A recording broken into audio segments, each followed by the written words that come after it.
Hey guys, I'm alive, I'm here, I'm back, and it feels really weird to not film. And I've been gone, I guess, for like a week and a half. I was in LA for a week working. But first off, the point of this video is to talk about the books that I read in the month of March. But a lot happened at the very end of March, and the reason why I was kind of MIA for a week. So I'm gonna try to tell the story as quickly as possible, because it was a shit show of a week. Maybe not in a good way, but then I guess we all bonded.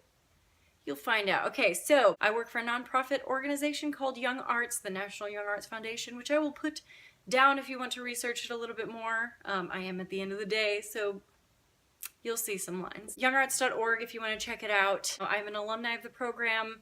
I was in Popular Voice in 2007. I continue to work for them. So basically I am a glorified RA. I make sure all the kids get where they need to be and kind of be there for advice on how to live in the arts world. You know, just how to survive in the arts world in general. We have a national program in Miami, Florida, in the US, and we have regional programs also in Miami, Florida. And man, these lines are real, aren't they? Oh well, I just really want to film. So if you don't make nationals, don't worry, because there are regional programs and they're just as amazing. We have regional programs in New York, Miami, and LA. So my boss said, hey, do you want to go to Miami like you do every year, or do you want to change it up and go to LA? And I said, love to go to LA. And I visited one of my childhood friends, and that was wonderful. Every single time I go to Young Arts, it's always a big reunion because we're all friends. All of us alumni still stay in touch. We're all really close friends. So it's always a pretty fun week. But it starts to go downhill when a few of our staff members get really ill. We think it's food poisoning. What could it be? They are up throwing up all night, but in 2 days, it's one of those 24-hour, then they feel fine. So we thought that spout was done. Then we get word that some of our visual artists are starting to get very sick, and then it kind of spawns into classical music, which I felt so horrible for classical music because, oh my goodness, where's it's adding dramatic effect. That is just not better. What's happening? Oh my gosh. Where am I? The sun is coming out. It was so overcast. This is just gonna have to do. Okay, so basically I felt horrible for our classical music because they had their showcase that night. So basically we go and it's a scholarship program. They come and they have tons of master classes, and then they have showcases every night, and they get to show what they do, and it's amazing. And these kids are so talented. It's from 15 to 17-year-olds. I'm horrible at explaining this, and it's in 9 different disciplines of art. So it's classical music night, and 30 minutes before their show, we have 3 kids that just are so ill, and we have to take them to the hospital. So thankfully some of our RAs and the adults could fill in on some of their parts, like on violin or cello. So they survived that night, and we thought it was another wave that went through and it's gone.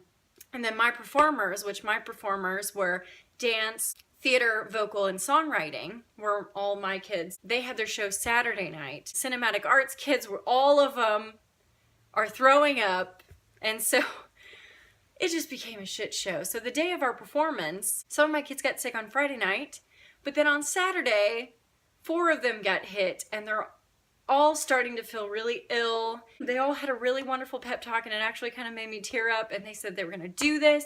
They were going to put on the best show that they've had, and they were going to get through this show. So all of my kids performed, but I had 3 trash cans on the side of the stage, plus tons of trash cans backstage. Tons were utilizing them before the show, after the show, and then during the show. So we had one of our Indian dancers do her amazing piece. She comes off gracefully, and then she's throwing up into a trash can. Then we have one of our amazing modern dance, and he's a really great choreographer. It's really fun to watch him. He gets off stage and he starts throwing up. So thankfully I was Mama Bear, and I had tons of trash cans off stage because they were used. But it was the shit. I've never experienced anything like that in my entire life. And I got hit with it Friday night, and I was out all Friday night. It hit me at like 11 p.m. Friday night after I was holding it together. I was like, maybe my mind is playing tricks with me. Maybe I'm seeing so many kids throw up that it's making me feel ill. But no, it hit me real hard 11 p.m. Friday night. And so I was throwing up all night. And then I finally got back to work at like 3, which I was still really woozy, but you're there for the kids. You know, you do it for the kids. But that was my week. Just taking care of tons of sick kids and trying to read throughout that. Thankfully, throughout that week I read 2 books. Because basically they were in practice and master classes all day and putting together a show in 3 days, which is crazy. They were so good. Anyway, we are here to talk about my March wrap up, not my March throw up. How do you segue from a week of throwing up to my middle grade March wrap up? There were so many middle grade books that I wanted to read in the month of March, and so I thought it would be really catchy to do middle grade March, which became kind of, it was interesting because I am pretty rebellious, and when I could only read middle grade in the month of March, it made me want to read other things so much more. So I was really proud of myself for the amount of middle grade that I read this month. This time in my bullet journal, I decided to add pages for notes here, and I actually utilized it, and I really enjoyed making notes. I also made notes for Beauty and the Beast, and I know that I'm late in game, and I don't even know whether I'm gonna post it now or not because it's so yesterday's news. But I'm gonna see Beauty and the Beast again this weekend with my boyfriend, and I think I'm just gonna do it because YOLO. And I've been tagged in tons of different things while I've been gone, so I have work to do. This has been kind of like a chat, catch up with my life and wrap up. I've noticed that my filming schedule has normally been Tuesdays and Saturdays, and I think I'm just gonna take that off for now because I just like filming and posting whenever the freak I want. Sometimes I want to post 3 times a week. Sure, cool. Sometimes I just want to post once. Whatever. And here comes the sun. I like this lighting. Can this stay here for a bit? Or let's start with the first book that I read in the month of March, which is The School for Good and Evil by Soman Shinani, which I posted a picture of this on my Instagram and Soman totally liked it. So we're like BFFs now. But there are some things I need to tell him because this first book was so good. So enjoyable. Couldn't put it down. Loved the characters, loved the relationship between Agatha and Sophie. If you don't know what this book is about, it's about school for good and evil. 2 children are kidnapped and taken into this fairy tale land, and they're either good or they are evil. And Agatha thinks she's evil, but she's actually put into the good school.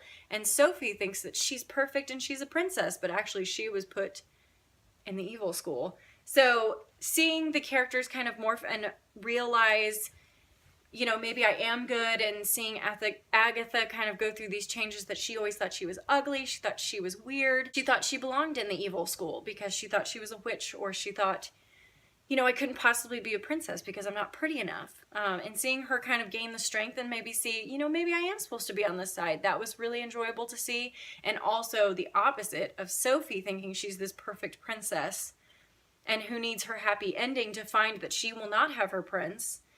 It actually has her spiral, and she does become a little bit more evil and vindictive in her thoughts, and she starts growing warts the more evil thoughts that she has. So she starts to almost become evil, and maybe that's who she really is on the inside. She's just beautiful, so people think that she's a princess. So seeing her change and realize her whole life thinking that she was going to have a prince to not having a prince, I mean, you would go through a lot of those changes too. I really enjoyed this first one so much. It's just a bummer that I got to the second book, and the second book kind of put me into a reading slump.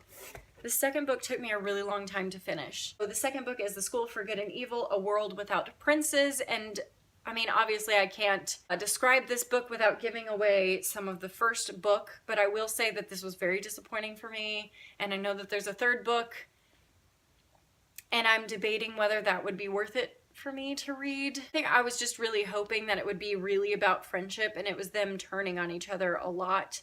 And that's okay to some extent, but at this point, I just didn't feel like the relationship was salvageable. Sophie was becoming really unrecognizable and mean, and I don't understand why Agatha would want to be friends with her. I don't know if that's saying too much, but I mean, basically it's kind of like the theme for all of them where they're best friends, and I thought that their friendship would prevail and they'd become stronger, and I'm not seeing the light at the end of the tunnel for that theory that I have, for that. Thinking that their friendship is going to last the test of time. Do you sacrifice tons of people's lives for someone that may not be worth it? I don't know. I don't know if that's saying too much. I think you should just read the first one, and you can tackle this one if you want. It just wasn't as enjoyable, and I think the story really fell off, and it's really sad because the first one was so good. Kind of flips fairy tales on their heads, and it brings in like Cinderella. She comes in, and so it has like really fun nuances and twists, but it just, it didn't go there for me. It made me really sad. Then the next book that I read was Lemony Snicket's series of unfortunate events, The Bad Beginning. And I absolutely loved it. Oh my goodness. I never read these as a kid, so this is all new to me. But I decided to listen to the audiobook because Tim Curry reads it.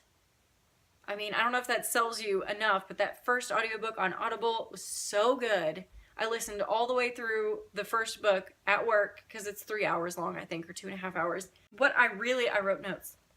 What I really loved about it, it explains complex words and complex phrases and explains them in new ways every time. It didn't become monotonous of saying, what's that word you're saying? Oh, it means this. He changed it every single time and it became fresh and new and it never became annoying.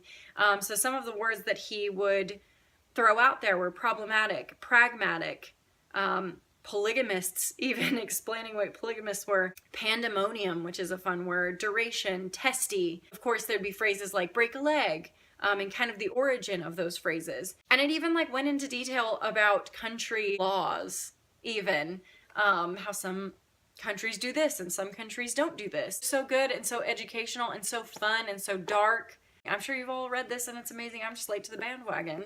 You think I would go to Reptile Room, but I actually wanted to. The Girl Who Circumnavigated Fairyland in a Ship of Her Own Making by Catherine M. Valente. I really wanted this book to be a 5-star, but it wasn't for me. And I think I'm finding that I get kind of thrown off when I don't feel truly connected to the character. Like, I don't feel like I'm in the same room as them. And I feel like sometimes, maybe I'm just one of those people that really likes to feel like I'm standing with the characters and I'm really with the characters. I'm in their head. This was very much the feel of Alice in Wonderland. She's thrusted into this fairy tale world and she is trying to find her way back home and she is missing home. She's missing her parents. And so she is an inventor and she circumnavigates her way out of Fairyland. It's very much like Alice in Wonderland. She'll meet one character and then be thrusted into this scene and it's kind of complicated and irrational, and then she'll meet another character and then she's put into an irrational scene and then she's thrusted into another character. And so it's like, I'm gonna say it's like Alice in Wonderland, but the writing is beautiful. I just felt a little like I'm watching it instead of being a participant in it. And maybe I enjoy being a participant in it more and feeling like I'm in the room versus watching the story unfold. But I loved all of the names. I loved A through L. I loved goodbye and hello, and they have beautiful names in this book. And the imagery is beautiful and the writing is beautiful. I just don't think it hit everything because I feel like a 5-star would be a book that I could not put down. Maybe it was a struggle to finish, and maybe it could be that it was the end of the month and I was kind of over middle grade by that point. Who knows? But I really enjoyed it and I would recommend it for young readers. And I know that they have a whole series. I probably won't, delve into that whole series, but who knows? Because I did enjoy it. It just wasn't my ultimate favorite and I wanted it to be a 5-star and it wasn't for me. But still good. Like, I would still recommend it. Like, you should read it. Then I went to the Reptile Room because I couldn't get enough of the first one. This one was so fun. The imagery is so good and vivid. Now I've looked into the Netflix series, so 2 episodes are dedicated to The Bad Beginning, 2 episodes for the Reptile Room, and then some, so there's going to be more seasons. I was just curious to see how they were structuring the Netflix show, and that's how they're structuring it. So I'm gonna watch the first 4 episodes and then continue reading the series because I pirated all the audiobooks because I'm finding I really love listening to them at work. It just takes me away from this. Like, it takes me like into here instead of like work, if that makes any freaking sense. So what else do I have to talk about with you guys? I've been filming for 20 minutes now. I have tons of tags to film. I'm very excited about some of the tags that I've been tagged in.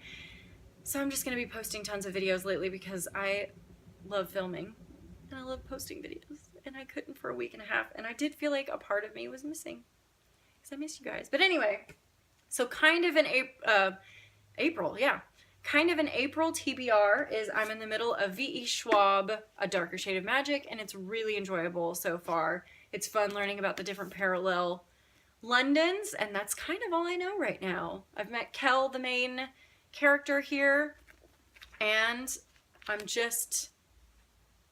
enjoying this so far. Another book that I'm going to read this month at the end of the month with another buddy read is A Court of Thorns and Roses, and obviously I'm looking forward to reading this as well. Need I say more? So this is a book that I will read this month.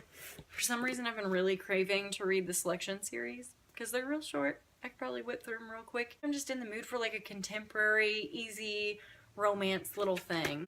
And if not, I'm going to pull one out of my jar. This will be a random book from my TBR bookshelf, and I will maybe read this. I'm finding rules don't really work for me, but it's fun to pull things out of jars or cups.